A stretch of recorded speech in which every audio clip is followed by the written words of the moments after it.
एक बार फिर से आपका स्वागत है गौरव के इस यूट्यूब प्लेटफॉर्म पे। हम लोग कल हम मौलिक अधिकार पढ़ रहे थे और मौलिक अधिकार हम लोग आर्टिकल 22 तक पढ़ चुके थे। अभी हम कंटिन्यू करेंगे आर्टिकल 23 और 24, द प्रोटेक्शन अगेंस्ट एक्सप्लॉयटेशन, शोषण के विरुद्ध अधिकार। इसमें आर्टिकल 23 के अंदर लिखा हुआ मानव तस्करी और बंधुआश्रम पर निषेध। जबरदस्ती ये नहीं किया जा सकता, मतलब बंधुआश्रम, चाइल्ड लेबर नहीं हो सकता। और ये जो मतलब मानव तस्करी है ये भी नहीं हो सकती। अब मानव तस्करी की डेफिनेशन क्या है वो भी आगे दी गई है। तो इसके अंदर यह अधिकार नागरिकों को और गैर नागरिकों को उपलब्ध है। अब ध्यान रखिएगा, इसमें इसमें ये दिया होगा क्वेश्चन के अंदर, इससे रिलेटेड स्टेटमेंट दिए हुए होंगे या ऑप्शंस में दिए होंगे। ये जो स्टेटमेंट है ये दिए हुए होंगे, ये क्वेश्चन में दिया हुआ होगा, स्टेटमेंट में ये दिया हुआ होगा। तो ये ध्यान रखना है कि इसमें दोनों मतलब नागरिक भी है और गैर नागरिकों के लिए भी उपलब्ध है ये जो मौलिक अधिकार है वो। नेक्स्ट स्टेटमेंट है, यह राज्य और निजी व्यक्ति दोनों के विरुद्ध ये प्रवर्तनीय है। मतलब आप राज्य अगर मतलब इस मौलिक अधिकार का हनन करता है आपके विरुद्ध कोर्ट जा सकते हैं, और कोई निजी व्यक्ति करता है, निजी संस्थान करती है, तब भी आप कोर्ट जा सकते हैं अगर ये चीज हुई है तो आपके लिए, आपके खिलाफ। मानव तस्करी के बारे में थोड़ा और डिटेल में दे रखा है कॉन्स्टिट्यूशन के अंदर। वो क्या है, मनुष्य, महिलाओं और बच्चों की वस्तुओं की भांति खरीद फरोख्त। बच्चों मतलब बच्चों, महिलाओं या मतलब पुरुषों को का बाय सेलिंग नहीं हो सकता, वो वस्तु नहीं है। महिलाओं और बच्चों का अनैतिक व्यापार नहीं हो सकता। वैश्यावृत्ति भी इसके अंदर ही शामिल है, मानव तस्करी के अंदर ही शामिल है। देवदासी प्रथा और दासत्व आदि सम्मिलित है। ये सारी चीजें मतलब डेफिनेशन है इसकी, ये भी ऑप्शन में दे रखा होगा, तो आपको ये सारी चीजें आपको पता होनी चाहिए कि ये मतलब फैक्चुअल इन्फॉर्मेशन जो है ये मतलब मानव तस्करी के अंदर आती हैं। ये सारी चीजें मैंने यहाँ लिखी है, ये सारी इस चीज के अंदर आती हैं। इन कृत्यों को दंडित करने के लिए संसद ने एक मतलब इस फंडामेंटल राइट्स को इम्प्लीमेंट करने के लिए एक कानून बनाया है, 1956 में आया था। ये ध्यान रखना, ये कानून का नाम तो इजी है, वो आपको याद हो जाएगा, अनैतिक व्यापार निवारण अधिनियम, ये तो याद हो जाएगा। ये 1956 याद रखना, क्योंकि आजकल मैंने देखा है कि आरपीएससी ईयर में चेंज कर देती है, लाइक 57 कर देगी, 58 कर देगी, और आपको वो कंफ्यूज कर देगी। मुझे पर्सनली लगता है ऐसा नहीं करना चाहिए आरपीएससी को। इससे आप कोई अच्छे आरएस कैंडिडेट का चयन अगर आप इस बेस पे कर रहे हैं 57 58 करके, तो वो सही नहीं है, मुझे ऐसा लगता है पर्सनली। बाकी माए बाप तो आरपीएससी है। ध्यान रखिएगा ये 1956 है यहाँ पे। अपवाद इसके क्या है, अपवाद हर फंडामेंटल एक्ट के हैं, हर फंडामेंटल राइट्स के हैं। अनुच्छेद 23 राज्य को सार्वजनिक उद्देश्यों के लिए अनिवार्य सेवा लागू करने की अनुमति देता है। अगर कोई अनिवार्य सेवा स्टेट को अगर आपसे कुछ चाहिए तो वो आपसे ले सकता है, जैसे कि सैन्य सेवा है या सामाजिक सेवा है, वो आपसे अनिवार्य सेवा, आपसे मतलब कंपल्सरी सर्विस आपसे करवा सकता है, और उसके लिए वो पेमेंट दे, इसके लिए भी बाध्य नहीं है स्टेट। उसके लिए वो आपको सैलरी दे, मतलब पारिश्रमिक दे, उसके लिए भी वो बाध्य नहीं है। लेकिन धर्म, जाति, वंश और वर्ग, इन बेसिस पे वो डिस्क्रिमिनेशन नहीं करेगी, ये ध्यान रखिएगा। अगर उसको अनिवार्य सेवा लेनी भी है आप लोगों से, हम सब से, तो उसमें वो जाति, धर्म, वंश या वर्ग नहीं देखेगा कि हिंदुओं को लेंगे, खाली मुसलमानों को लेंगे, खाली सिखों को लेंगे, ऐसा नहीं करेंगे। नहीं, मतलब हम ऐसा नहीं करेंगे, या कोई ऊंची जाति का ही लेंगे या नीची जाति का लेंगे, ऐसा नहीं करेंगे वो लोग। या वर्ग मतलब सिर्फ पुरुषों को लेंगे, सिर्फ मुसलमान लेंगे, ऐसा नहीं कर सकते। मतलब महिलाओं को लेंगे, ऐसा नहीं कर सकते वो। ठीक है, वो आपसे मतलब अनिवार्य सेवा ले सकते हैं, चाहे वो सैन्य सेवा हो, मतलब युद्ध काल में वो ले आपसे सेवा ले सकते हैं, बट उसके लिए आपको सैलरी भी नहीं दे, ये भी हो सकता है। बट वो आपको डिस्क्रिमिनेट नहीं कर सकते इन 4 आधारों पे। नेक्स्ट इजी है, आप देख लीजिएगा, बहुत इजी है। तो नेक्स्ट जो आर्टिकल है वो है आर्टिकल 24 के अंदर लिखा हुआ है बच्चे। और बच्चे क्या है, बच्चे हैं 14 वर्ष से कम की आयु वाले, ठीक है, वो बच्चे के कारखानों, खानों और अन्य जोखिमपूर्ण कार्यों में नियोजन पर निषेध। वहां पे आप उनसे काम नहीं करवा सकते, 14 वर्ष से छोटे जो उम्र के जो बच्चे हैं उनसे, ठीक है। लेकिन इसमें एक अपवाद भी ये है, मनोरंजन कार्य के लिए, जैसे मैंने टीवी में मतलब जो डेली शॉप्स आते हैं, जो मूवीज में जो बच्चे एक्ट करते हैं, वो वहाँ वो अलाउड है, वो चाइल्ड लेबर में नहीं आएगा। जैसे टप्पू सेना है ना, वो तारक मेहता का उल्टा चश्मा में, तो वो सब छोटे छोटे बच्चे हैं, वो 14 साल से बहुत छोटे भी है उसमें, है ना। अब तो बड़े होंगे होंगे, मैं तो अब नहीं देखता हूँ, पहले वो बहुत था फेमस, तो छोटे छोटे थे वो उसमें। तो वो वहां पे वो कर सकते हैं, ठीक है। मतलब बच्चों के निरापद, जैसे मनोरंजन उद्योग या निर्दोष कार्यों में नियोजन को निषिद्ध नहीं करता है, वहां पर वो काम कर सकते हैं। अब इसके इम्प्लीमेंटेशन के लिए भी एक एक्ट लाया था 2005 में, बाल अधिकार संरक्षण आयोग अधिनियम 2005। मतलब इस कानून के अंडर उन्होंने आयोग बनाया था, और इसके अंदर कुछ न्यायालय की भी स्थापना की गई थी। अपने सिलेबस में है ये इस बार, अपने सिलेबस में, मतलब बाल संरक्षण का आयोग वो भी है, महिला आयोग भी है। अपन वो पढ़ेंगे अभी, जब भी आगे भी वो अभी आएगा जब उसको पढ़ेंगे, ये इसी बार ऐड किया गया। तो ये एक्ट बनाया गया था इस मौलिक अधिकार को सुनिश्चित करने के लिए, ठीक है। इसके अंदर भी ये लिखा हुआ है, देखो, बच्चों के विरुद्ध अपराधों तथा बाल अधिकारों के उल्लंघन के मामलों में त्वरित न्याय सुनिश्चित करने के लिए राष्ट्रीय तथा राज्य बाल अधिकार संरक्षण आयोग, राष्ट्रीय तथा राज्य बाल अधिकार संरक्षण आयोग, ठीक है, ये अपने सिलेबस में है। और बाल न्यायालय, उसके अंदर न्यायालय की भी स्थापना की गई थी कि हेतु इसको अधिनियमित किया, मतलब बनाया गया था इसको। धर्म की स्वतंत्रता अब हम देखते हैं, ठीक है। धर्म की स्वतंत्रता का अधिकार, अनुच्छेद 25 से 28 में आपको धर्म की स्वतंत्रता का अधिकार दिया गया। इसमें कुछ व्यक्तिगत अधिकार भी है, इसमें कुछ सामूहिक अधिकार भी है। कौन सा व्यक्तिगत है, कौन सा सामूहिक है, बहुत इजी है समझने में, आप समझ लीजिएगा इसको, और फटाफट हम लोग इसको पढ़ेंगे। आर्टिकल 27 और 28 जो आएंगे भी आगे, वहां से प्रीलिम्स में क्वेश्चन बन सकता है। 25 और 26 से थोड़ा मुश्किल है, आरपीएससी भी थोड़ी दूर रहती है इन चीजों से। तो अनुच्छेद 25 के अंदर क्या क्या कहा गया है कि ये एक व्यक्तिगत मौलिक अधिकार है, ठीक है, ये व्यक्तिगत अधिकार है। इसके अंदर क्या गया कि हर व्यक्ति को अंतःकरण, उसको धर्म को मानने, आचरण करने और प्रचार करने, ये 4 चीज दे रखी है, का समान अधिकार है, ठीक है। सभी व्यक्ति को अंतःकरण की स्वतंत्रता है इसके अंदर, तथा धर्म को स्वतंत्र रूप से मानना, आचरण करना तथा उसका प्रचार करने का समान अधिकार है। ये एक व्यक्तिगत अधिकार है, बराबर। अंतःकरण कर सकता है किसी धर्म को, मतलब उसमें मतलब विश्वास कर सकता है, उसको स्वतंत्र रूप से मान सकता है, मतलब डर डर के उसके मतलब मानने की जरूरत नहीं है कि मैं हिंदू हूँ कि मैं मुसलमान हूँ। स्वतंत्र रूप से वो एक्सेप्ट कर सकता है, उसका मतलब आचरण कर सकता है। अगर हिंदू हो तो प्रेयर कर सकता है, अगर मुस्लिम है तो वो नमाज पढ़ सकता है। स्वतंत्र रूप से उसका अपने धर्म का आचरण कर सकता है, मतलब प्रैक्टिस कर सकता है उसकी, और उसका प्रचार भी कर सकता है वो। ये 4 अधिकार दिए गए, व्यक्तिगत अधिकार दिए गए, धर्म को मानने के, अंतःकरण करने के लिए, मानने के लिए, उसके अनुरूप आचरण करने के लिए, और उसका प्रचार करने के लिए। यह सभी नागरिकों को और गैर नागरिकों को उपलब्ध है, ठीक है। ये भी ध्यान रखिए कि ये सबको उपलब्ध है। इनमें धार्मिक विश्वास और धार्मिक आचरण दोनों सम्मिलित है। आपका धर्म में विश्वास होता है, उसके जो सिद्धांत है वो भी सम्मिलित है, और आप उस धर्म को मानने के लिए क्या क्या मतलब अनुष्ठान कर रहे हैं, पूजा कर रहे हैं, प्रेयर कर रहे हैं, गुरुद्वारा में जो भी कुछ भी होता है उनका, या फिर मतलब नमाज पढ़ रहे हैं, ये दोनों चीजें इसमें सम्मिलित है, ध्यान रखिएगा। ऑप्शन में आएगी ये तो आपको टिक करना है और कुछ नहीं करना है, बस इतना ध्यान रखना है। अनुच्छेद 25 में 2 स्पष्टीकरण भी दिए गए हैं, ये कॉन्स्टिट्यूशन में ही दिए गए, ठीक है।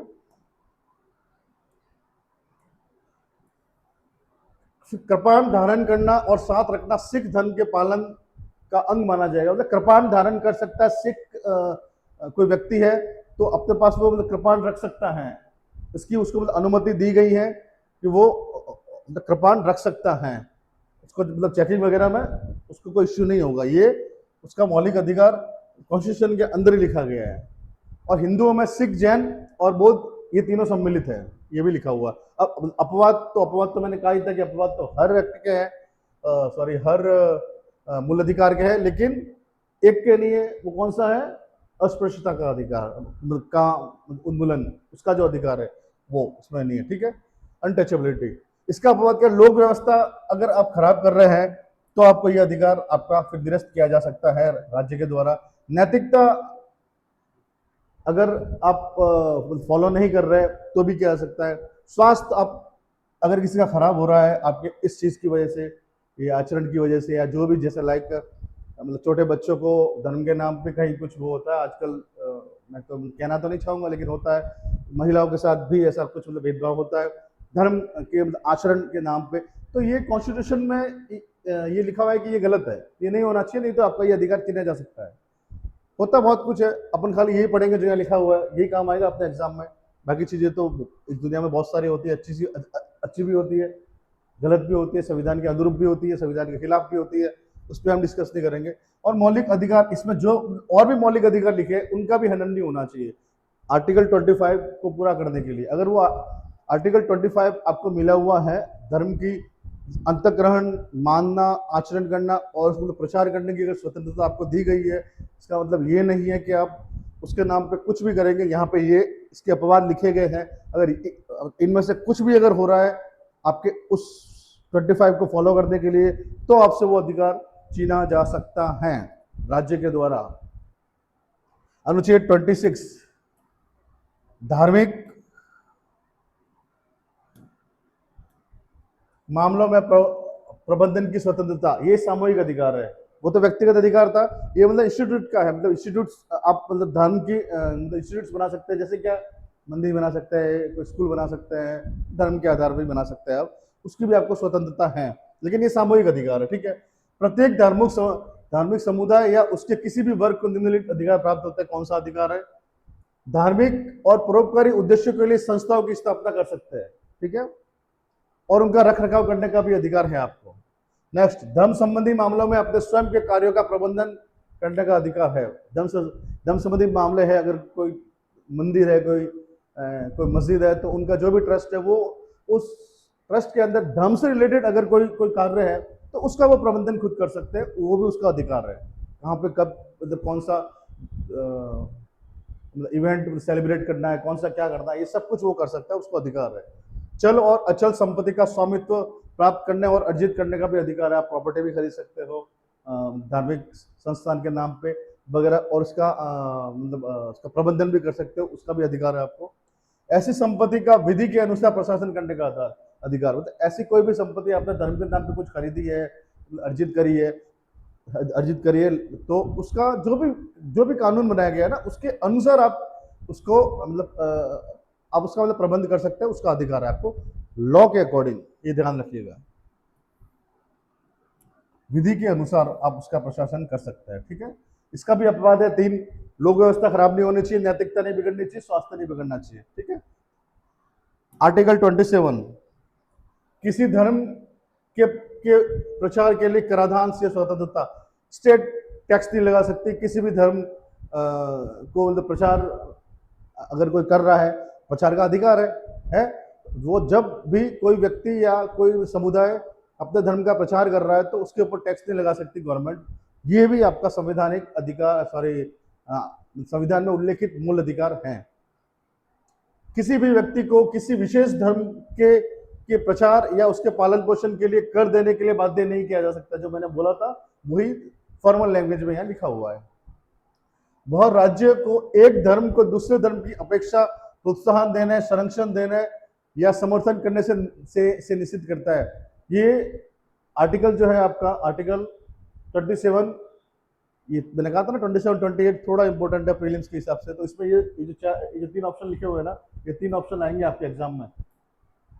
इसमें से कुछ एक के अंदर गड़बड़ कर देगा या फिर एक गलत दे देगा आपको, ये थोड़ा ध्यान रखिएगा। इसलिए इसमें पहले में तो ये लिखा हुआ है कि कर नहीं ले सकती, दूसरे में ये लिखा हुआ है कि राज्य किसी भी एक धर्म को किसी दूसरे धर्म के ऊपर वरीयता नहीं दे सकता कि ये धर्म का मतलब प्रचार कर रही है कोई सरकार, हिंदू का मतलब हिंदू धर्म है उसका प्रचार कर रही है, या फिर मतलब मुसलमान धर्म मुस्लिम धर्म का प्रचार कर रही है, ऐसा नहीं कर सकती। मतलब किसी को भी समर्थन नहीं देगी सरकार, स्टेट नहीं देगी, स्टेट का कोई धर्म नहीं है इंडिया में, स्टेट के लिए सारे धर्म एक जैसे हैं।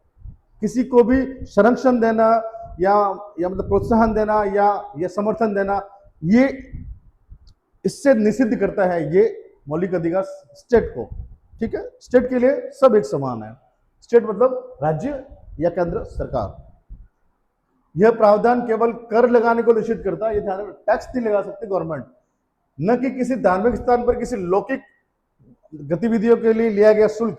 फीस ले सकती है आपसे, जैसे मंदिर ही है, मंदिर में मतलब लिफ्ट लगी हुई है, तो लिफ्ट जो लगी हुई है उसके ऊपर फीस लिया जा सकता है। कोई मतलब एंटरटेनमेंट का कुछ वहां मतलब बना हुआ है, उसके लिए फीस ली जा सकती है।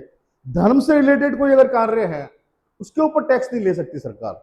अगर कुछ और लौकिक गतिविधियां हो रही है तो उसके ऊपर फीस ली जा सकती है आपसे, ये कॉन्स्टिट्यूशन के अंदर लिखा हुआ है।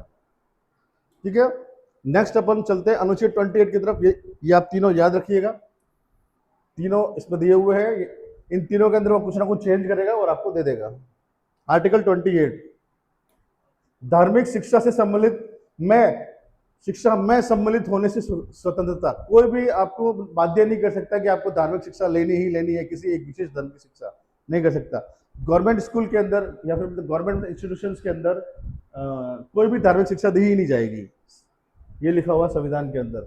गवर्नमेंट का कोई भी इंस्टीट्यूशन है, अगर स्कूल है, कॉलेज है, और भी कोई इंस्टीट्यूट है, ऑफिस है, धार्मिक शिक्षा वहां नहीं दी जा सकती, ये बाध्य करता है, इसकी कोई अनुमति नहीं है।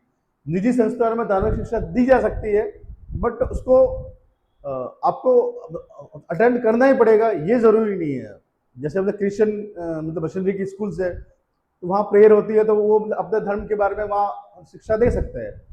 बट कोई हिंदू स्टूडेंट है वहाँ पे, तो कोई मुस्लिम स्टूडेंट है वहाँ पे, तो उनको बाध्य नहीं किया जा सकता कि आपको भी ये शिक्षा लेनी ही लेनी है।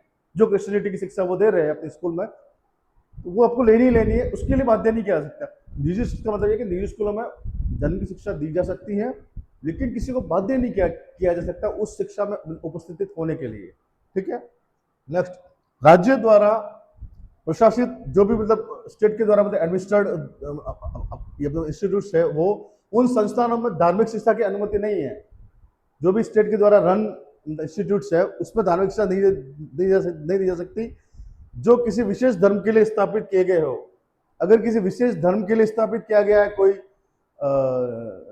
मतलब इंस्टीट्यूट जिसमें सरकार फंडिंग कर रही है, जिसको रन सरकार कर रही है, उसमें भी धार्मिक शिक्षा नहीं दी जा सकती। ठीक है जी, ये 3 पॉइंट है, आपको याद रखना है। नेक्स्ट, सांस्कृतिक एवं शैक्षिक अधिकार, कल्चरल एंड एजुकेशनल राइट्स, ये 29 और 30 में दे रखे हैं। तो 29 में क्या दे रखा है, अल्पसंख्यकों के हितों का संरक्षण। ठीक है, protection of the interest of minorities. इसमें 2 तरह के अधिकार दिए गए, एक समूह के लिए मतलब पूरी कम्युनिटी के लिए दिया हुआ है, एक दिया हुआ है एक नागरिक का व्यक्तिगत अधिकार। तो समूह के लिए जो दिया गया उसके अंदर क्या लिखा हुआ है, यह प्रावधान करता है कि भारत के किसी भी भाग में निवास करने वाले नागरिकों कि किसी भी वर्ग जिसकी अपनी विशिष्ट भाषा, लिपि या संस्कृति हो को उसे संरक्षित करने का अधिकार होगा। अब चाहे इंडिया में कहीं पे भी कोई भी मतलब वर्ग के लोग रह रहे हैं, अब चाहे मतलब नॉर्थ ईस्ट में रह रहे हैं, लाइक जैसे नागालैंड है, अब मणिपुर है, तो उनकी कोई एक विशिष्ट भाषा होगी, कोई लिपि होगी, उसकी संस्कृति होगी, तो उसको सुरक्षित करने का अधिकार देता है ये आर्टिकल 29। ठीक है जी, ये एक समूह का अधिकार हो गया। अब इसमें व्यक्तिगत अधिकार भी है, वो क्या है, किसी भी नागरिक को केवल धर्म, वंश, जाति या भाषा के आधार पर राज्य द्वारा संचालित, राज्य के द्वारा जो संचालित है वो, या फिर राज्य की निधियों से सहायता प्राप्त या उसको राज्य फंड कर रही है, प्राप्त किसी भी शैक्षिक संस्थान, एजुकेशनल इंस्टीट्यूट्स के अंदर प्रवेश करने से वंचित नहीं किया जा सकता। इन 4 आधारों पे भारत के किसी भी राज्य के किसी भी व्यक्ति को किसी भी शैक्षिक संस्थान जो कि सरकार के द्वारा वित्त पोषित है या फिर सरकार के द्वारा संचालित है, उनमें एडमिशन लेने से वंचित नहीं किया जा सकता। ये व्यक्तिगत अधिकार है, सिंपल चीज है, समझने की कोई चीज है ही नहीं इसमें। नेक्स्ट, आगे चलते हैं। अनुच्छेद 30, अल्पसंख्यकों को शैक्षिक, या पढ़िएगा घर पे वापस, मैं जो पढ़ा रहा हूँ समझा रहा हूँ, सारी चीजें एक्सप्लेन कर रहा हूँ, जो एक्सप्लेन करनी चाहिए। अब क्लास खत्म होने के बाद आपको पढ़ना है वापस कि क्या बताया सर ने, इसमें क्या लिखा हुआ है, उसको अपने माइंड में बैठाना है और थोड़े दिन बाद वापस एक बार उसको रिवाइज कर देना है। फिर आपके ये पैसिव मेमोरी में चले जाएगी सारी मतलब इन्फॉर्मेशन की क्या है क्या नहीं है। ठीक है। फिर अपन टेस्ट, ये जब सब्जेक्ट पूरा हो जाएगा, यही नहीं हर सब्जेक्ट की क्लासेस होगी, तो उसमें वो सब्जेक्ट जब पूरा हो जाएगा कोई पर्टिकुलर सब्जेक्ट, तो उसका टेस्ट होगा 100 क्वेश्चन का, वो हमारे ऐप पे होगा।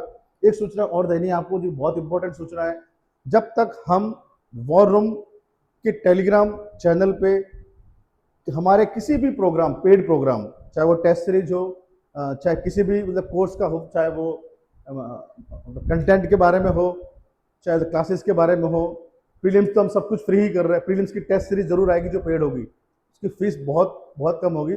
तो मैं ये कहना चाह रहा हूँ कि जब तक हम हमारे टेलीग्राम के ऑफिशियल चैनल पे जब तक ये सूचना ना दे कि मतलब किसी भी कोर्स की अनाउंसमेंट की सूचना ना दे अगर, तब तक आपको कोई भी कोर्स हमारे एप्लीकेशन पे जाके या फिर कहीं और पे जाके आपको वो कोर्स परचेज नहीं करना। अगर वहां दिख भी रहा है तो वहां पेमेंट नहीं करनी है। ऐसा जब तक हम ना बोले आपको, हमारे ऑफिशियल टेलीग्राम चैनल पे किसी भी कोर्स की सूचना ना दे कि ये कोर्स अनाउंस हो चुका है, आप वहां जाके बाय कर सकते हैं, ये अगर ये जब तक हम ना कहें तब तक आपको कहीं पे भी पेमेंट नहीं करनी है। ये फिर से आपको मैं बता देता हूँ, एक के साथ इश्यू हुआ था, उन्होंने हमारे मतलब रन जो मतलब डेमो रन जो कोर्स था, जो कि हमें मतलब किसी भी ऐप की मतलब विजिबिलिटी और हर चीज चेक करने के लिए, फंक्शनिंग चेक करने के लिए वो चलाना पड़ता है, वो सिर्फ डेमो था, मतलब टेस्टिंग था। वहां पे जाके उन्होंने मतलब किसी ने मतलब पेमेंट कर दी, हालांकि हमने उनको रिफंड तो कर दिया है, उनको वो मिल भी गया है, लेकिन आगे से आप ध्यान रखें, जब तक कि हम ना कहें हमारे Telegram channel, official Telegram channel के थ्रू, तब तक आपको किसी भी तरह की कोई पेमेंट नहीं करनी है, वो चाहे ऑफलाइन कर रहे हो चाहे ऑनलाइन कर रहे हो, कोई पेमेंट नहीं करनी जब तक हम ना कहें कि हमारा ये कोर्स अब अनाउंस हो चुका है। ये आप विशेष ध्यान रखिएगा। मैं ये समझा रहा था कि यहाँ पे जो मैं समझा रहा हूँ उसको आप पढ़िए घर पे वापस। मैं ये कह रहा था कि अब ये आप पहले इसको मैं यहाँ समझाऊंगा, आप घर पे पढ़ेंगे, फिर ये सिलेबस नहीं, ये सब्जेक्ट पूरा होने के बाद एक हम टेस्ट लेंगे हमारे official app war room academy के ऐप पे, हम लोग टेस्ट लेंगे, वो फ्री ऑफ कॉस्ट होगा, उसकी भी कोई फीस नहीं होगी। मैं बता देता हूँ, पेड कोर्स जब तक हम टेलीग्राम पे ना बताएं कि ये पेड कोर्स है, इसमें ये चीजें मिलेगी, उस कोर्स के अंदर हमने कुछ बताया ही नहीं कि हमारा कोर्स कौन सा है और उस कोर्स में क्या क्या चीजें मिल रही है, क्या क्या आपको अवेलेबल होगी उसमें, तब तक आप पेमेंट को कैसे कर सकता है? नहीं करना चाहिए आपको पेमेंट, जब तक हम ना कहे कि ये हमारा कोई फलाना कोर्स है, ये टेस्ट सीरीज है, इस टेस्ट सीरीज में मतलब इतने सारे टेस्ट होंगे, इतने माइनर होंगे, इतने मेजर होंगे, कितने क्वेश्चंस आएंगे, कितने मार्क्स का वो पेपर होगा, क्या क्या डेट्स को वो एग्जाम होंगे, ये जब तक हम लोग ना कहें आपसे सारी उस टेस्ट सीरीज के बारे में मतलब इंफॉर्मेशन ना दे, तब तक आप कोई कोर्स कैसे खरीद सकते हैं? आपको नहीं खरीदना है जब तक हम ना बोले। अभी भी मैं कह रहा हूं, ये सारे सब्जेक्ट जब खत्म होंगे, जैसे ये इंडियन पॉलिटिक्स चल रहा है, ये खत्म हो जाएगा तो इसका एक टेस्ट होगा जो फ्री ऑफ कॉस्ट होगा, उसके लिए भी आपको फीस नहीं देनी है, वो हमारे ऑफिशियल ऐप पे ही होगा। वॉर रूम एकेडमी का ऐप आपको प्ले स्टोर में मिल जाएगा, वहां से आपको टेस्ट देना है, उसकी भी फीस नहीं, वो फ्री ऑफ कॉस्ट होगा, ये आप ध्यान रखिएगा।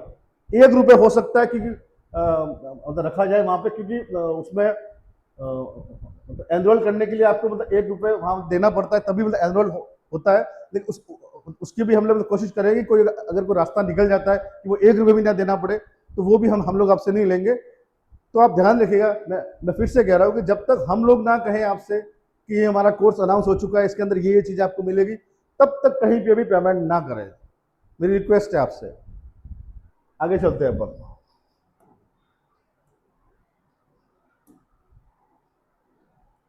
कहां तक थे अपन?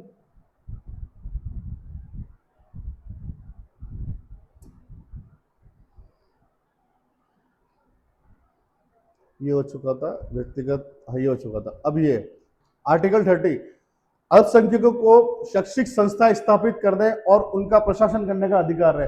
अल्पसंख्यक माइनॉरिटीज, अपनी माइनॉरिटीज है, ध्यान रखिएगा, माइनॉरिटीज है ना, माइनॉरिटीज को अपनी कोई शैक्षणिक संस्थान जो है वो स्थापित कर सकता है।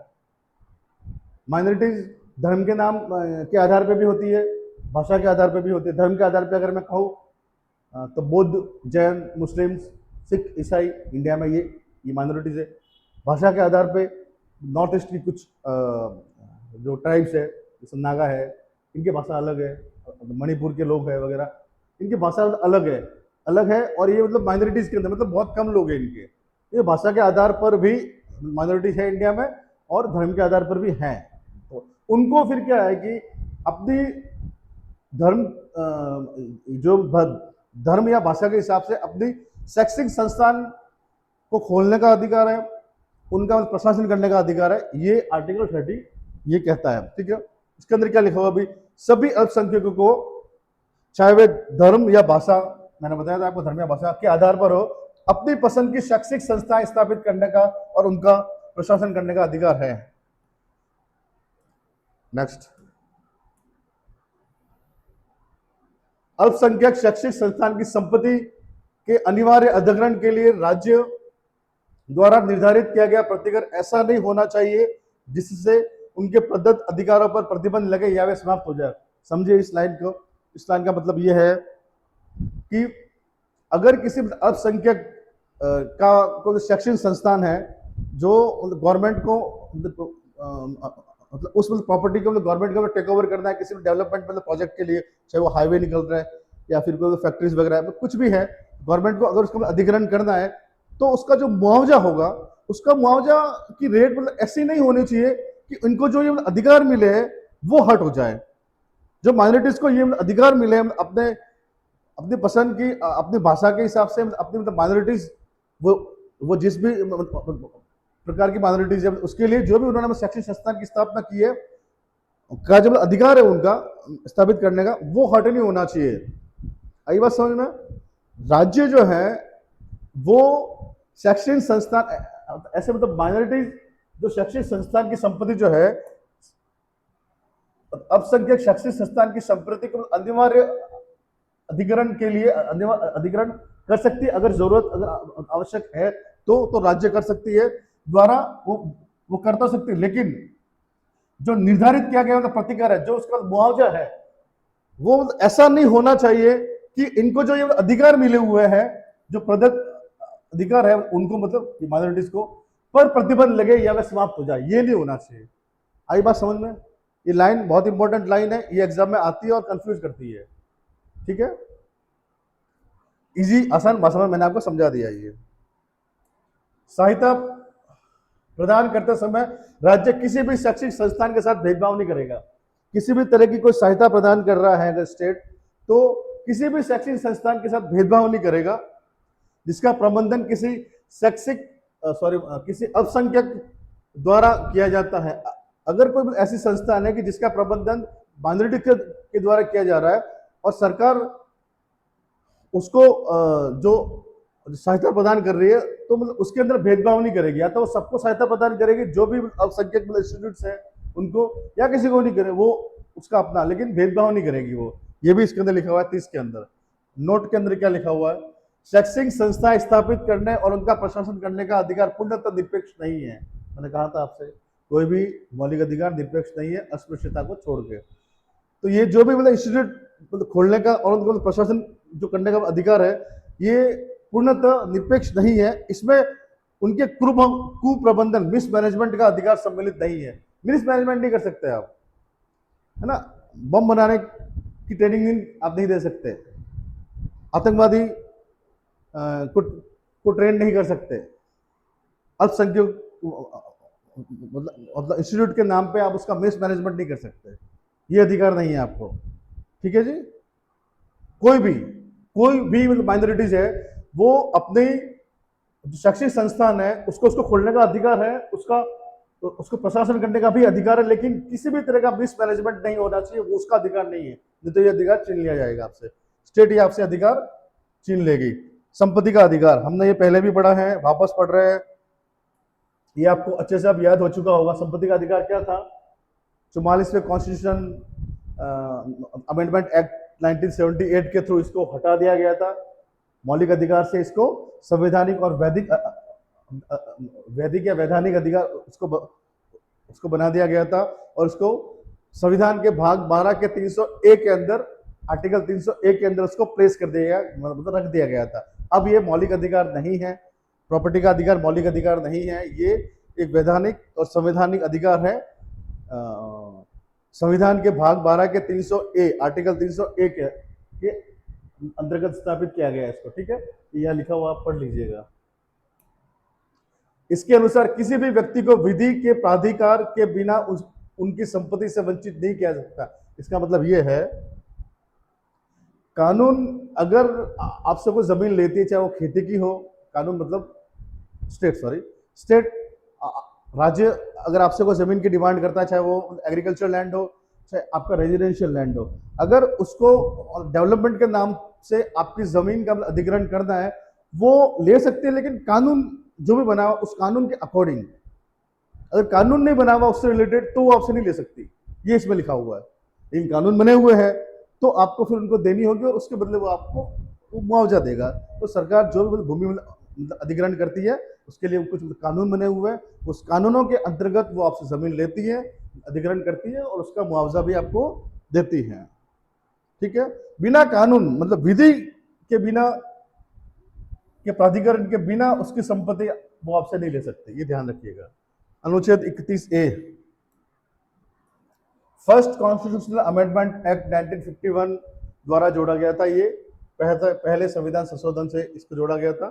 राज्य सामाजिक कल्याण के उद्देश्य से किसी भी निजी संपत्ति का अधिग्रहण कर सकता है, किसी भी प्राइवेट प्रॉपर्टी को अधिग्रहण उसका कर सकता है राज्य, तथा किसी भी प्रकार के निजी उद्यम का राष्ट्रीयकरण भी कर सकता है, मतलब नेशनलाइज कर सकता है। किसी भी प्राइवेट निगम मतलब कॉर्पोरेट्स को वो उद्यम को वो नेशनलाइज कर सकता है स्टेट, ये उसको पावर है 31A के अंदर। ये आर्टिकल जो 31A है ये जोड़ा गया था फर्स्ट कॉन्स्टिट्यूशनल अमेंडमेंट एक्ट 1951 के द्वारा।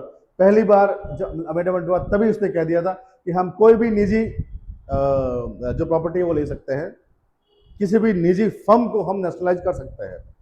पहली बारी में उन्होंने कह दिया था। जो संविधान के निर्माता थे उन्होंने शायद गलती कर दी होगी, तो उन्होंने संविधान लागू होते ही कह दिया कि नहीं नहीं नहीं नहीं, नहीं हम ऐसा नहीं करेंगे, जमीन हम ले सकते हैं आपसे। और लड़ाई तो पूरी इसी चीज की थी, प्रॉपर्टी की।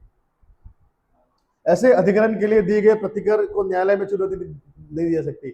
ऐसे अधिग्रहण के लिए जो भी आपको मुआवजा दिया गया है उसके लिए आप न्यायालय में चुनौती नहीं दे सकते। जो भी जमीन आपसे अधिग्रहित की जाएगी सरकार के द्वारा किसी भी कार्य के लिए लॉ के अकॉर्डिंग, उसके एवज में जो भी आपको मुआवजा मिल रहा है, प्रतिकर मिल रहा है, उसके अगेंस्ट आप कोर्ट में नहीं जा सकते, ठीक है। नेक्स्ट 31B क्या बोलता है? ये 9 शेड्यूल के अंदर आपने ये पढ़ा भी था। 9 शेड्यूल के अंदर रखे गए अधिनियम न्यायिक पुनरावलोकन से संरक्षित रहते हैं। 9 शेड्यूल अपन ने पढ़ी थी, बराबर। वो भी पहले कॉन्स्टिट्यूशनल अमेंडमेंट एक्ट 1951 से जोड़ी गई थी। उसके अंदर क्या था कि उसमें जितने भी एक्ट प्लेस करेंगे रखे जाएंगे उनका न्यायिक पुनरावलोकन नहीं होगा, बराबर।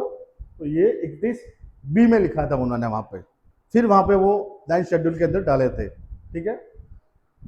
तो ये भी फर्स्ट कॉन्स्टिट्यूशनल अमेंडमेंट के तहत ही इसको भी 31B को भी वो जोड़ा गया है। आप मुझे कमेंट में ये बताइए कि वो ऐसा कौन सा केस था जिसमें 9 शेड्यूल के अंदर ही वो ऐसा कौन सा केस था कि जिसमें ये कहा था कोर्ट ने कि 24 अप्रैल 1973 के बाद के जो भी कानून है जो 9 शेड्यूल के अंदर रखे गए उनका न्यायिक पुनरावलोकन हो सकता है, जुडिशियल रिव्यू हो सकता है। वो आप मुझे कमेंट करके नीचे बताइए, मैं पढ़ूंगा क्या क्या लिखा है सबने, ठीक है। नेक्स्ट 31C हमने पहले भी पढ़ा था, वापस पढ़ लेते हैं। 25वें संविधान संशोधन अधिनियम 1971 द्वारा जोड़ा गया था ये, ठीक है। ये 25वां 24वां बहुत इंपॉर्टेंट है। ये कॉन्स्टिट्यूशनल अमेंडमेंट जो एक्ट आए थे वो, ये हम आगे अभी आएगा, बेसिक स्ट्रक्चर की पूरी कहानी आएगी यहाँ पे, वहाँ हम पढ़ेंगे उनको। जो लड़ाई है मैं शुरू से जो बता रहा हूँ, राज्य में और न्यायपालिका में जो फंडामेंटल राइट्स को लेकर जो लड़ाई है वो अपन पढ़ेंगे अभी। तो ये अपन ने मतलब उस दिन में पढ़ा था, फिर से पढ़ लेते हैं। 31C के अंदर ये पहली बात तो ये कि ये 25वें संविधान संशोधन 1971 के द्वारा इसको जोड़ा गया। इसके अंदर लिखा क्या है कि 39B और C ये DPSP है। 39B और C के अंदर जो भी निर्दिष्ट उद्देश्य है उनको पूरा करने के लिए अगर सरकार कोई विधि कोई कानून बनाती है जो कि आर्टिकल 14, 19 और 31 ये तीनों मौलिक अधिकार है, मूल अधिकार, जो भी आप कह सकते हैं मौलिक अधिकार है। इन तीनों को अगर मतलब हार्म करती है अगर वो जो कानून बनाए हैं, तो इस बेसिस पे उसका न्यायिक पुनरावलोकन नहीं होगा उन कानूनों का, कोर्ट में चैलेंज नहीं किया जा सकता। वापस समझा रहा हूँ, 31C के अंदर ये लिखा हुआ है।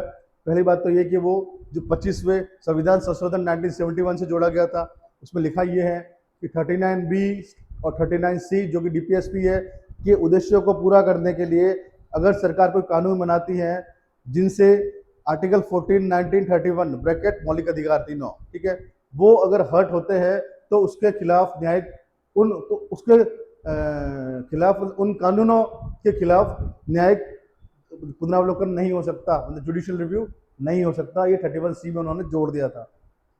वापस ये लिखा हुआ, यदि संसद अनुच्छेद 39B 39C में निर्दिष्ट उद्देश्य को लागू करने के लिए कोई विधि बनाती है, कोई कानून बनाती है, तो ऐसी विधि को अनुच्छेद 14, 19, 31 के अंतर्गत मौलिक अधिकारों के उल्लंघन के आधार पर असंवैधानिक घोषित नहीं किया जा सकता। जुडिशियल रिव्यू होकर उसको असंवैधानिक घोषित नहीं किया जा सकता, वो जो है वो है बस, ठीक है। ऐसा सरकार ने संशोधन करके 31C में ये लिख दिया था। ऐसी विधियों को किसी भी न्यायालय में चुनौती नहीं दी जा सकती, ठीक है। अब अपन नेक्स्ट चैप्टर पे आएंगे जो कि फंडामेंटल राइट्स का ही है। 32 से 35 हम लोग इसको पढ़ेंगे। Article 32 to 35। आर्टिकल 32 जो है वो संवैधानिक उपचार का अधिकार है, मतलब कॉन्स्टिट्यूशनल रेमेडीज है। बहुत इंपॉर्टेंट अधिकार है ये आपको समझना मतलब अच्छे से आपको समझना है। ये प्रीलिम्स में पूछा जाता है और कभी कभी मेंस में भी पूछा जाता है। इसके अंदर रीट्स होगी, 5 एक तरह की रीट्स है इसमें। आर्टिकल 32 में क्या लिखा हुआ है, इनमें ये है कि आर्टिकल 32 इनमें किसी पीड़ित नागरिक के मौलिक अधिकारों के प्रवर्तन के लिए उपचार का प्रावधान किया गया है। मेरा कोई मौलिक अधिकार है, उसका हनन हुआ है, तो मैं किस तरह से कोर्ट के पास जाऊंगा? मैं कोर्ट के पास जाऊंगा अगर राज्य ने या फिर मतलब निजी व्यक्ति या संस्थान ने मेरे उस मौलिक अधिकार का हनन किया है, तो मैं जुडिशरी के पास जाऊंगा, कोर्ट के पास जाऊंगा। तो वो कहाँ लिखा हुआ है? वो मतलब मेरे पास कौन से रास्ते होंगे कि जिनके थ्रू मैं कोर्ट के पास जा सकता हूँ, अप्लाई मतलब पिटिशन डाल सकता हूँ? तो आर्टिकल 32 में यही लिखा हुआ है, ठीक है।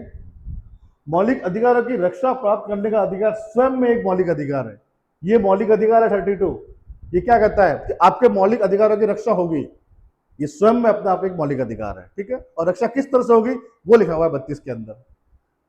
अम्बेडकर साहब ने क्या कहा था, यह एक ऐसा अनुच्छेद है जिसके बिना यह संविधान निरर्थक हो जाएगा। मतलब क्या, आपने सारे मौलिक अधिकार तो दे दिए, लेकिन अगर उसका हनन होता है तो फिर क्या होगा, ये आपने बताया ही नहीं है। अगर ये नहीं बताओगे तो सारा पूरा संविधान ही निरर्थक हो जाएगा। इसलिए ये जो आर्टिकल है, आर्टिकल 32, ये एक ऐसा अनुच्छेद है कि जिसके बिना यह संविधान निरर्थक हो जाएगा। यह संविधान की आत्मा और उसका हृदय है। It is the soul and heart of the constitution according to B.R. Ambedkar. Article 32 is the soul and the heart of the Constitution. ये बोला है अंबेडकर साहब ने। अनुच्छेद 32 के 4 प्रावधान है इसमें। वो क्या प्रावधान है देख लीजिए आप। सर्वोच्च न्यायालय में जाने का अधिकार है आपको, मौलिक अधिकार। अगर आपके का हनन होता है तो आप सुप्रीम कोर्ट जा सकते हैं। यही जो सुप्रीम कोर्ट है वो ही आपके मौलिक अधिकारों का संरक्षक है और गारंटर, मतलब कस्टडियन है। ये आपको आपके मौलिक अधिकार दिलाएगा। ये कस्टडियन है और गारंटर है, ठीक है। सर्वोच्च न्यायालय, सुप्रीम कोर्ट। सर्वोच्च न्यायालय को रिट जारी करने की शक्ति है। जिसने भी उन मौलिक अधिकारों का हनन किया है, चाहे वो स्टेट हो चाहे कोई प्राइवेट इंस्टीट्यूट्स हो, उनको रिट जारी कर सकता है सुप्रीम कोर्ट। अगर किसी ने अप्लाई करा है कि मेरा मौलिक अधिकार का हनन हुआ है यहाँ पे, तो उस राज्य या फिर उस निजी व्यक्ति के खिलाफ जिसने भी हनन किया उसके खिलाफ रिट जारी कर सकता है। वो रिट अभी आगे आएगी। रिट जारी कर सकता है सुप्रीम कोर्ट। संसद किसी अन्य न्यायालय को भी सभी प्रकार के निर्देश, आदेश और रिट जारी करने के लिए सशक्त कर सकती है। बहुत इंपॉर्टेंट है ये चीज, ये लाइन बहुत इंपॉर्टेंट है। संसद, पार्लियामेंट, जो कि नेक्स्ट टू इम्पॉसिबल होता है कि अपने खिलाफ ही ऐसा कुछ वो बोलेगी। संसद किसी अन्य न्यायालय, सुप्रीम कोर्ट के अलावा भी किसी और न्यायालय को भी सभी प्रकार के निर्देश, आदेश या रीट, ये जो रीट यहां जारी करेगी ना सुप्रीम कोर्ट, 32 के अंदर सिर्फ सुप्रीम कोर्ट का लिखा हुआ है कि वो जारी करेगी, हाई कोर्ट का नहीं लिखा हुआ है। लेकिन अगर संसद चाहे तो किसी और कोर्ट को भी ये पावर दे सकती है कि आप भी रीट जारी कर सकते हैं, आदेश दे सकते हैं और निर्देश दे सकते हैं। संसद ये कर सकती है कि मतलब जारी करने के लिए सशक्त कर सकती है संसद। बड़ी इंपॉर्टेंट टॉपिक ये लाइन है, छूट जाती है काफी लोगों से, आप मत छोड़ना इस लाइन को। फोर्थ, सर्वोच्च न्यायालय में जाने का अधिकार तब तक निलंबित नहीं किया जा सकता जब तक कि संविधान में अन्यथा प्रावधान न किया हो। सुप्रीम कोर्ट में जाने का अधिकार आपका जो है वो तब तक आपको उससे नहीं रोका जा सकता जब तक कि कोई और प्रावधान आपको ना रोके, संविधान का कोई और प्रावधान आपको ना रोके। महत्वपूर्ण बिंदु, ये क्या महत्वपूर्ण बिंदु? प्रारंभिक परीक्षा में विश्लेषणात्मक प्रश्नों के समाधान के लिए उपयोगी है। वही एब्स्ट्रैक्ट करके जो लाया प्रीलिम्स के लिए, जो आपको एग्जाम में डायरेक्ट वो लाइन दिखेगी, वो वाली चीज है ये। सर्वोच्च न्यायालय ने यह निर्णय दिया कि अनुच्छेद 32 के अंतर्गत प्रदत्त शक्ति संविधान की मूल संरचना का एक भाग है। आर्टिकल 32 जो है, जिसमें ये सर्वोच्च न्यायालय को अधिकार है कि वो रिट जारी कर सकती है, और आप भी जा सकते हैं कोर्ट के अंदर अगर आपका मौलिक अधिकार का हनन हुआ है। ये जो है, ये जो दो चीज है, ये बेसिक स्ट्रक्चर का भाग है। एग्जाम में आएगा क्या? आर्टिकल 32 भी मतलब बेसिक स्ट्रक्चर का भाग है, या फिर ये आएगा क्या रिट जारी करने का भाग, जो सुप्रीम कोर्ट में रिट जारी करता है, क्या ये मतलब मूल संरचना का भाग है? हाँ है। क्या आपके मौलिक अधिकार का हनन होता है तो आप अपने जुडिशरी सुप्रीम कोर्ट के पास आप एप्लीकेशन लगा सकते हैं? ये है क्या उस मूल अधिकार का भाव? बिल्कुल, ये भी उस मूल अधिकार के मूल संरचना का ही पार्ट है, ध्यान रखिएगा। ठीक है, यहाँ मैंने आपको बता दिया है, अलग से आपको फिर एग्जाम में दिमाग लगाने की जरूरत नहीं पड़ेगी। अनुच्छेद 359 इमरजेंसी के अंतर्गत राष्ट्रीय आपातकाल के दौरान राष्ट्रपति मौलिक अधिकारों के प्रवर्तन के लिए किसी भी न्यायालय में जाने को निलंबित कर सकता है। आर्टिकल 359 के अंडर अगर राष्ट्रपति ने नेशनल इमरजेंसी लगाई है तो फिर आप नहीं जा सकते कोर्ट के अंदर, ऐसा मतलब प्रावधान है इसके अंदर। वो आप जो आपके अधिकार है वो निलंबित किए जा सकते हैं। राष्ट्रीय आपातकाल के दौरान राष्ट्रपति मौलिक अधिकारों के प्रवर्तन के लिए किसी भी न्यायालय में जाने के अधिकार को निलंबित कर सकता है। ठीक है, ये भी आप ध्यान रखिएगा। मौलिक अधिकारों का प्रवर्तन, सर्वोच्च न्यायालय को मूल अधिकार क्षेत्र प्राप्त है। सुप्रीम कोर्ट का ये ओरिजिनल जुरिस्डिक्शन है, मौलिक अधिकारों का प्रवर्तन करवाना। ठीक है, परंतु यह विशिष्ट एक्सक्लूसिव नहीं है कि यही है बस और कुछ नहीं, ऐसा नहीं है। यह शक्ति उच्च न्यायालयों के साथ अनुच्छेद 226 के अंतर्गत साझा की जाती है। हाई कोर्ट भी आपके मौलिक अधिकारों की रक्षा कर सकता है, आप हाई कोर्ट में भी जा सकते हैं, लेकिन वो आपका वो मूल अधिकार के अंदर वो सम्मिलित नहीं है। आर्टिकल 32 के अंदर सिर्फ सुप्रीम कोर्ट ही रीट जारी कर सकता है, मतलब आपके मौलिक अधिकारों का संरक्षण कर सकता है, आप मतलब प्रवर्तन करवा सकता है सिर्फ सुप्रीम कोर्ट। हाई कोर्ट 226 के अंदर सेम करवा सकता है, आर्टिकल 226 बराबर। अपन ने क्या पढ़ा ऊपर? 359 नेशनल इमरजेंसी राष्ट्रपति लगाएगा। आपके अधिकार जो है सुप्रीम कोर्ट के पास जाने के, मौलिक अधिकारों के खिलाफ अगर हनन हुआ है तो वो निलंबित हो सकते हैं, बराबर। राष्ट्रीय आपातकाल में आपके मौलिक अधिकार निलंबित होते हैं, बराबर। तो ये आर्टिकल 32 भी निलंबन होगा। जब आर्टिकल 32 का भी निलंबन होगा तो इसका मतलब क्या है? नहीं जा सकते आप सुप्रीम कोर्ट में, राइट। अगर आप सुप्रीम कोर्ट में वहां नहीं जा सकते तो फिर क्या है? 226 जो आर्टिकल है वो तो निरस्त नहीं होगा, मूल अधिकार निरस्त होंगे ना इमरजेंसी के अंदर। आर्टिकल 226 नहीं हो सकता। अनुच्छेद 226 की जो निरस्तीकरण है वो नहीं हो सकती इमरजेंसी के अंदर। मतलब अगर इमरजेंसी, मेरे कहने का मतलब ये, अगर इमरजेंसी लगी है तो आप सुप्रीम कोर्ट के पास नहीं जा सकते कि हमारे मूल अधिकारों का हनन हो रहा है इमरजेंसी के दौरान। अगर वो हनन हो रहा है तो आप नहीं जा सकते। लेकिन आप हाईकोर्ट जा सकते हैं। कि हाईकोर्ट के पास जो पावर दे रखी है उसको ये मतलब मूल अधिकारों को मतलब प्रवर्तन करवाने की, वो आर्टिकल 226 में दे रखी है। तो 226 सस्पेंड नहीं होता है इमरजेंसी के अंदर, मूल अधिकार होते हैं। आर्टिकल 32 होता है, 226 नहीं होता है। आई बात समझ में? यहां सिर्फ ये लिखा हुआ है, ठीक है। सुप्रीम कोर्ट में आप नहीं जा सकते, लेकिन हाई कोर्ट में आप जा सकते हैं। वापस पढ़ते हैं। मौलिक अधिकारों का मतलब प्रवर्तन कैसे होगा, ये हेडिंग है। इसके अंदर क्या लिखा हुआ है? सर्वोच्च न्यायालय को मूल अधिकार क्षेत्र प्राप्त है, मतलब ओरिजिनल जो जुरिस्डिक्शन है वो सुप्रीम कोर्ट को प्राप्त है कि आपके जो मूल अधिकार है उनका प्रवर्तन करवाए वो, ठीक है। न्यायालय ने यह भी कहा, सॉरी, न्यायालय ने यह भी,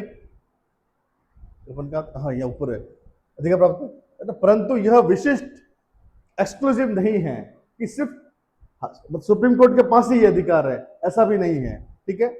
यह शक्ति उच्च न्यायालयों के साथ अनुच्छेद 226 के अंतर्गत साझा की जाती है।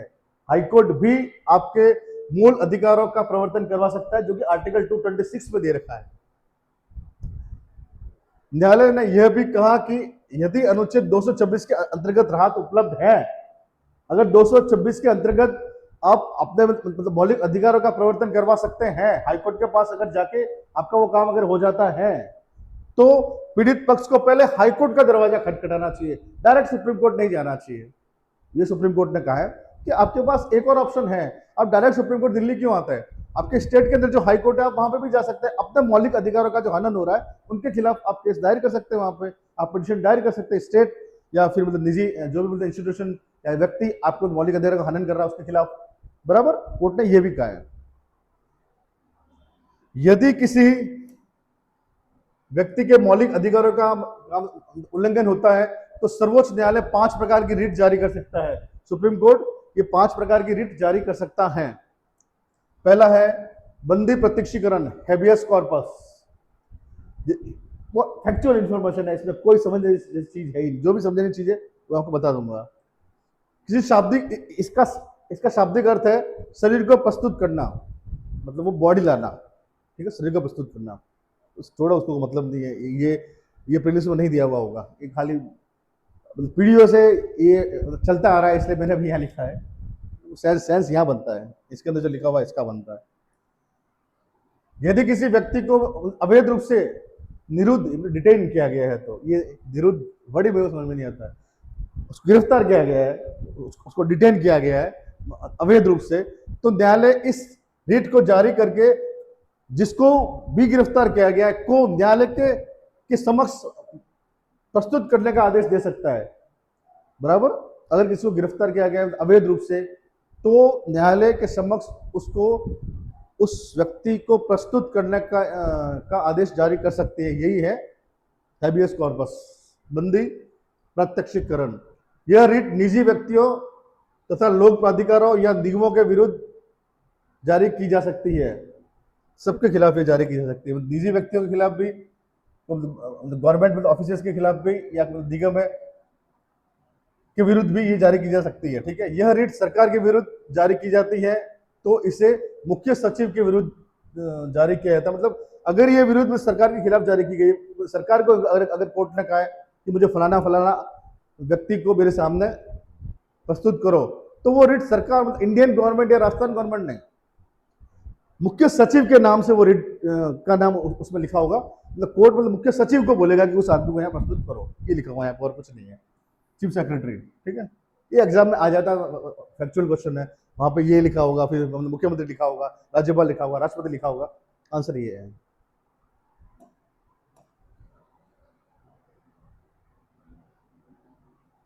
परमादेश, मंडमस, जिसका शाब्दिक अर्थ हम आदेश देते हैं। इसे को समझ में आता है क्या? लेकिन फिर भी वो पढ़ना पड़ता है, क्या करें। यह केवल लोक प्राधिकरण के विरुद्ध जारी, सिर्फ पब्लिक अथॉरिटी के खिलाफ जारी की जाएगी, ठीक है। यदि कोई लोक अधिकारी अपने आधिकारिक कर्तव्य का निर्वहन नहीं करता, काम नहीं कर रहा है, अगर कोई गवर्नमेंट एम्प्लॉय, तो उस अधिकारी को अपने कर्तव्य के पालन के लिए बाध्य करने हैं, तो यह रिट जारी की जा सकती है कि भैया काम कीजिए। कोई काम नहीं कर रहा है ना, तो उसके खिलाफ जारी हो सकती है कि भैया काम कीजिए इसके लिए, ठीक है। इसका उद्देश्य निष्क्रिय प्राधिकरण को सक्रिय बनाना, मतलब इनएक्टिव को एक्टिव बनाना, मतलब इनएक्टिव था वो काम नहीं कर रहा है तो उसको एक्टिव बनाना है कि काम करे वो, ठीक है। यह नि, यह नि, नि, यह निम्नलिखित के विरुद्ध जारी नहीं की जा सकती, इनके खिलाफ ये जारी नहीं की जा सकती मैंडेमस परमादेश। राष्ट्रपति के खिलाफ राज्यपाल या किसी निजी व्यक्ति या संगठन जब कर्तव्य विवेकाधीन शक्तियों से संबंधित हो, जब तक डिस्क्रिशनरी पावर के अंदर कोई काम मतलब कोई कार्य है, कोई कर्तव्य है, तब तक इन लोगों के खिलाफ जारी नहीं की जा सकती। किसी संविधात्मक दायित्व के प्रवर्तन हेतु तथा किसी उच्च न्यायालय के मुख्य न्यायाधीश, इन सब के खिलाफ ये जारी नहीं की जा सकती। हाईकोर्ट के चीफ जस्टिस के खिलाफ जारी नहीं की जा सकती कि आप काम कर रहे कि नहीं कर रहे हो, नहीं कह सकती सुप्रीम कोर्ट हाईकोर्ट के जज को। राष्ट्रपति को भी नहीं कह सकती, राज्यपाल को भी नहीं कह सकती, मेरे को भी नहीं कह सकती। सरकारी प्राधिकरण सारी सिर्फ सरकारी अधिकारी को कह सकती है, ठीक है, आपको भी नहीं कह सकती। निषेध, प्रोहिबिशन, जिसका शाब्दिक अर्थ है निषेध करना, मतलब यह केवल न्यायिक प्राधिकरणों के विरुद्ध, मतलब जो जुडिशियल अथॉरिटी है उसके खिलाफ ये जारी होगी, सिर्फ जुडिशियल अथॉरिटी के खिलाफ ये जारी होगी प्रोहिबिशन। यह रिट उच्च न्यायालय द्वारा किसी अधीनस्थ न्यायालय के विरुद्ध जारी की जाती है, हाई कोर्ट के द्वारा, उसके जो सबऑर्डिनेट है उनको, हाई कोर्ट सुप्रीम कोर्ट का हाई कोर्ट का सबऑर्डिनेट के द्वारा जारी की जाती है जब वह न्यायालय अपने अधिकार क्षेत्र से बाहर कार्य करता है।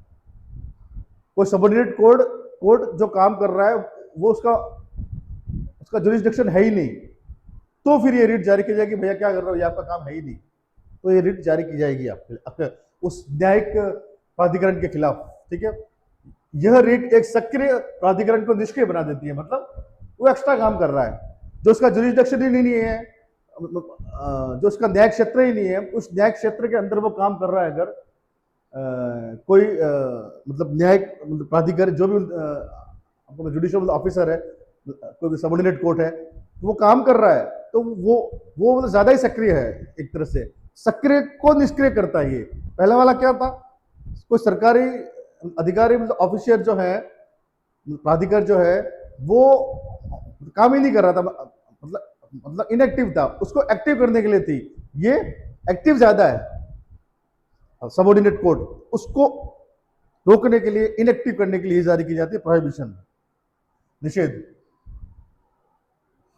यह प्रशासनिक प्राधिकारों,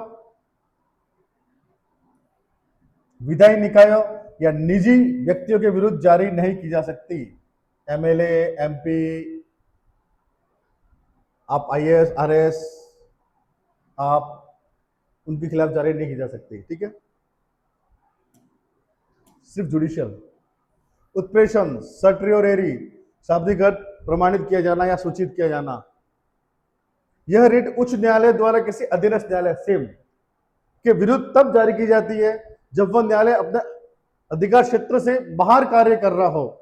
उच्च न्यायालय उस मामले को अपने पास, बाहर तो वहां पे भी कार्य कर रहा था, लेकिन अब आगे क्या है, उच्च न्यायालय उस मामले को, वो जिस मामले को सुन रही थी वहां पे, ठीक है, को अपने पास स्थानांतरित कर लेता है और यह आदेश को निरस्त कर देता है, और उस आदेश को निरस्त कर देता है। जो सबऑर्डिनेट कोर्ट कोई केस सुन रही है जो कि उसकी जुरिस्डिक्शन में नहीं है, तो ये रिट जारी की जाएगी न्यायिक प्राधिकरण उसके खिलाफ ही, और वो केस जो वो सुन रही है उस केस को अपने पास स्थानांतरित कर सकती है, और उसका जो भी आदेश है, उस जो आदेश दिया उसने, चाहे मतलब कोई जजमेंट दिया है, उसको वो निरस्त भी कर सकती है। जो उसकी मतलब हाई उच्च न्यायालय जो है उसका, उस सबऑर्डिनेट कोर्ट का, वो क्या कर सकता है कि जो सबऑर्डिनेट कोर्ट केस सुन रही है उसको वो रोक भी सकती है, अगर वो अपने न्याय क्षेत्र से बाहर काम कर रहा है तो रोक सकती है। वो जो केस सुन रही है उस केस को खुद के पास ट्रांसफर भी कर सकती है, और अगर उसने कोई डिसीजन भी दे दिया था अगर सबऑर्डिनेट कोर्ट ने, तो उस डिसीजन को भी वो निरस्त कर सकती है, ठीक है। वर्ष 1991 में सर्वोच्च न्यायालय ने यह निर्णय दिया कि यह रिट कार्यपालिका के विरुद्ध भी जारी की जा सकती है, एग्जीक्यूटिव बॉडी के अगेंस्ट भी ये रिट जारी की जा सकती है। ध्यान रखिएगा, पूछा जा सकता है ये रिट कार्यपालिका के विरुद्ध जारी की जाती है या नहीं की जाती है। सर्टिफिकेट की जा सकती है, प्रोहिबिशन नहीं की जा सकती, ध्यान रखिएगा अच्छे से। यह विधायी निकायों या निजी व्यक्तियों अथवा संस्थान के विरुद्ध उपलब्ध नहीं है। ठीक है जी। अधिकार पक्षा को वारंटो आर्थिक शाब्दिक अर्थ में इसका अर्थ है किस अधिकार या प्राधिकरण से आप काम कर रहे हो भैया, वो चीज। यदि किसी व्यक्ति को किसी लोक या प्रशासनिक पद पर नियुक्त किया गया है, आप में सब जिसके लिए वो पात्र ही नहीं है, वो उसके मतलब योग्य है ही नहीं, मतलब एलिजिबिलिटी उसकी है ही नहीं, तो यह रिट जारी की जा सकती है। बराबर। यह रिट केवल उस व्यक्ति के विरुद्ध की जा सकती है जिसे नियुक्त किया गया है, न कि नियुक्त करने वाले प्राधिकरण के विरुद्ध। आप कोई काम कर रहे हैं और जिसकी आपके पास योग्यता ही नहीं है, तो आपके खिलाफ वो रिट जारी की जा सकती है। आपके खिलाफ, आपको जिसने मतलब अपॉइंट किया है उस पोस्ट पे, उसके खिलाफ नहीं, मतलब जो अपॉइंटिंग अथॉरिटी है उसके खिलाफ नहीं, जो वो एम्प्लॉय है उसके खिलाफ जारी कर सकती है वो वारंट ऑफ सुप्रीम कोर्ट। ठीक है। यह मंत्री स्तरीय या निजी पदों के मामलों में जारी नहीं की जा सकती। ठीक है जी। तो प्राइवेट ऑफिस में कोई काम कर रहा है, प्राइवेट स्कूल में कोई काम कर रहा है टीचर के तौर पे, उसके पास बीएड नहीं है, उसके खिलाफ नहीं जारी नहीं की जाती। गवर्नमेंट के अंदर कोई काम कर रहा है और नियम बनाए हुए कि वो बीएड होना कंपलसरी है स्कूल एजुकेशन के लिए, वो नियम है, वो लॉ है, तो फिर उसके खिलाफ जारी कर सकते हैं। लेकिन वो जिसने उसको नियुक्त किया है, जैसे आरपीएससी, उसके खिलाफ नहीं होगी वो जारी। जो टीचर जो है ना उसके खिलाफ जारी होगी। अब इसके अंदर अपन ये लास्ट टॉपिक देख लेते हैं, फिर अपन नेक्स्ट क्लास में देखेंगे, क्योंकि क्लास वैसे ही लेंथी हो जाएगी। फिर सर्वोच्च न्यायालय बनाम उच्च न्यायालय की रिट क्षेत्राधिकार की तुलना। तो सर्वोच्च न्यायालय का मतलब रिट जारी करने का जुरिस्डिक्शन क्या है और हाई कोर्ट का और सुप्रीम कोर्ट का क्या है, इसमें हम तुलना करेंगे अभी कि हाई कोर्ट किस किस मामलों में रिट जारी कर सकती है, कब कब जारी कर सकती है और स्कोप किसका ज्यादा है, वो अपन देखेंगे। तो हाई कोर्ट के अंदर क्या है, ये आर्टिकल 32 के अंदर करेगी। अपन ने पढ़ा था, अपन वही पढ़ रहे हैं, आर्टिकल 32 ही पढ़ रहे हैं। तो आर्टिकल 32 है, ये खुद अपने आप में मूल अधिकार है, सॉरी मतलब मौलिक अधिकार है। तो इस आर्टिकल 32 के अंदर सिर्फ सर्वोच्च न्यायालय को ही अधिकार है कि वो रिट जारी करे। हाईकोर्ट को भी अधिकार है, लेकिन वो किसमें, अनुच्छेद 226 के अंदर है। ये अब आपको याद हो चुका होगा। आर्टिकल 226 के अंदर हाईकोर्ट रिट जारी कर सकती है। इन दोनों की हम अभी तुलना कर रहे हैं बस, और कुछ नहीं कर रहे। ठीक है। सर्वोच्च न्यायालय रिट जारी करने के लिए बाध्य है क्योंकि ये मौलिक अधिकार है, कोर्ट को बाध्य होना है उसमें। सुप्रीम कोर्ट बाध्य है उसके लिए, अगर आपके मौलिक अधिकारों का हनन हो रहा है तो वो बाध्य है कि वो रिट जारी करेगी, क्योंकि मौलिक अधिकार है आपका। दूसरा मौलिक अधिकार नहीं है, ये कॉन्स्टिट्यूशनल प्रोविजन है, मौलिक अधिकार नहीं। ये जो मौलिक अधिकार है वो नहीं है ना वो। ठीक है। क्योंकि अनुच्छेद 32 स्वयं एक मौलिक अधिकार है, इसलिए बाध्य है कोर्ट, सुप्रीम कोर्ट बाध्य है रिट जारी करने के लिए। इसके अंदर क्या है, उच्च न्यायालय रिट जारी करने के लिए बाध्य नहीं है। क्यों? क्योंकि आर्टिकल 224 के अंदर वो जारी करती है और वो मौलिक अधिकार नहीं है। वो चाहे उसको लगे तो वो रिट जारी कर सकती है, नहीं तो नहीं करेगी। यह केवल उन मामलों में रिट जारी कर सकता है जिनमें मौलिक अधिकारों का उल्लंघन हुआ है। यही तो लिखा है आर्टिकल 32 के अंदर। अगर आपके मौलिक अधिकारों का हनन होता है तो आप कोर्ट के पास जा सकते हो, सुप्रीम कोर्ट के पास जा सकते हैं, ये तो लिखा हुआ है। तो मौलिक अधिकारों का अगर हनन होता है तब ही ये जो सर्वोच्च न्यायालय है वो रिट जारी कर सकता है। मौलिक अधिकारों का हनन हो रहा तभी, इसके अलावा नहीं। यह मौलिक अधिकारों के उल्लंघन के साथ साथ अन्य मामले जो साधारण मतलब विधिक अधिकार है आपके, मतलब ये जो अपने लीगल राइट्स है, कोई साधारण ऑर्डिनरी को लीगल राइट्स है, उनका भी अगर हनन हो रहा है अगर, तो उसके खिलाफ भी आप वहां जा सकते हैं और वो रिट जारी कर सकता है हाई कोर्ट 226 के अंदर। ठीक है। मतलब क्या हुआ, स्कोप किसका बड़ा हुआ, हाई कोर्ट का हुआ ना। रिट जारी करने का जो स्कोप है वो हाई कोर्ट के पास ज्यादा है, सुप्रीम कोर्ट के पास कम है। कि सुप्रीम कोर्ट सिर्फ मौलिक अधिकारों के हनन के अंदर ही रिट जारी कर सकता है, लेकिन हाई कोर्ट मौलिक अधिकारों के साथ साथ कोई विधिक अधिकार भी आपका हर्ट हुआ है अगर, तो उसके खिलाफ भी वो रिट जारी कर सकता है, सुन सकता है आपका केस। राष्ट्रीय आपातकाल के दौरान यदि अनुच्छेद 32 निलंबित किया जाता है तो सर्वोच्च न्यायालय रिट जारी नहीं कर सकता। सिंपल सी बात है, अपने समझी भी थी। इमरजेंसी में क्या होता है कि सारे सुप्रीम कोर्ट सारे अपने मौलिक अधिकार सस्पेंड हो जाते हैं, बराबर। तो ये भी मौलिक अधिकार है, ये भी सस्पेंड होगा। ये सस्पेंड हो गया तो इसके अंडर सुप्रीम कोर्ट कैसे रीट जारी करेगी? वो आर्टिकल ही सस्पेंड हो जाता है 359 में, ठीक है।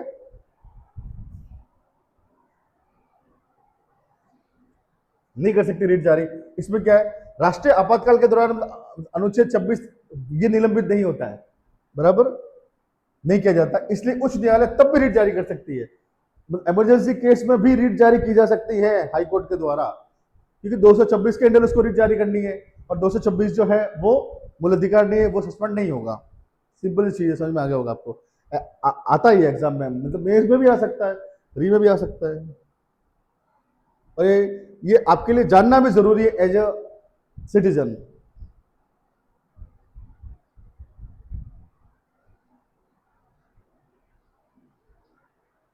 अभी हम इसको फिर अपन नेक्स्ट क्लास में लेते हैं, और ये पूरा चैप्टर अपन अभी नेक्स्ट क्लास में खत्म कर देंगे। हम कोशिश करेंगे कि मूल अधिकार, मौलिक अधिकार जो है, ये अपन इसकी एक क्लास और जो नेक्स्ट होगी उसके अंदर अपन सारे मतलब मौलिक अधिकार को हम फिनिश कर देंगे, हम समझ लेंगे अच्छे से, और थोड़ा सा अगर टाइम बचेगा तो रिवाइज भी कर देंगे। मेरा बस ये है कि आपको मौलिक अधिकार इतने अच्छे से समझ में आ जाए ताकि आपको मेंस में भी समस्या ना हो। और मौलिक अधिकार आपको समझ में अगर आ गए तो फिर पूरा कॉन्स्टिट्यूशन, पूरी पॉलिटी आपको समझने में बहुत आसानी हो जाएगी। तो मेरी कोशिश यही है कि ये जो मौलिक अधिकार है वो मैं आपको अच्छे से समझा दूं, ताकि मेंस में भी आपको किसी और पर डिपेंड ना होना पड़े। जैसे मैं यहाँ आपको फ्री में करवा रहा हूँ, तो मेंस में भी आप खुद से ये कर पाओ, आपको कहीं मतलब